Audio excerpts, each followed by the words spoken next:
એકવાર કોલેજમાં ચાર મિત્ર ભણતા હતા. ચારે એક જ ધોરણના હતા, તેથી તેમના વચ્ચે ગાઢ મિત્રતા હતી.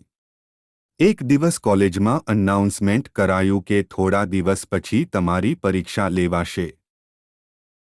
પણ આ વાત ચારે મિત્ર ભૂલી ગયા અને પરીક્ષાની એક રાત પહેલા ચારે મિત્ર પાર્ટી કરવા માટે બહાર નીકળી ગયા. બીજા દિવસે ચારેય મિત્રો કોલેજ ગયા ત્યારે જોયું કે પરીક્ષાનો સમય પૂરો થઈ ગયો છે.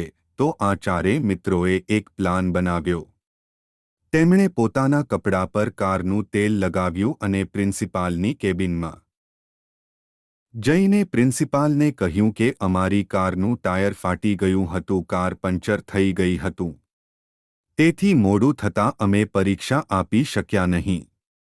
પ્રિન્સિપાલે કહ્યું, ઠીક છે, તમે કાલે કોલેજમાં આવો, કાલે તમારી પરીક્ષા લેવામાં આવશે. ચારે મિત્ર ખુશ થઈને ત્યાંથી નીકળી ગયા અને વિચારવા લાગ્યા કે આજે તો આપણે બચી ગયા. આ ચારે મિત્રોએ રાતભર અભ્યાસ કર્યો અને જ્યારે બીજા દિવસે પરીક્ષા આપવા ગયા ત્યારે તેમને કહેવામાં આવ્યું કે તમારા ચારેયની પરીક્ષા જુદા જુદા કક્ષમાં લેવામાં આવશે.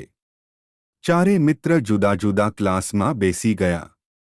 પણ જ્યારે તેમના હાથમાં ક્વેશ્ચન પેપર આવ્યું તો તેમની આંખ ખુલી ગઈ, કારણ કે ક્વેશ્ચનમાં માત્ર એક જ સવાલ લખ્યો હતો કે કારનું કયું ટાયર પંચર થયું હતું.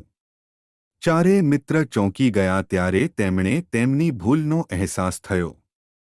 શિખામણ: આપણે ક્યારેય ખોટું ન બોલવું જોઈએ, કારણ કે તમે જેમને ખોટું બોલી રહ્યા છો જો તે તમારા જૂઠાણા વિશે જાણશે તો તમે માત્ર તેમની નજરમાં જ નહીં પણ તમારી પોતાની નજરમાંથી પણ ઉતરી જશો.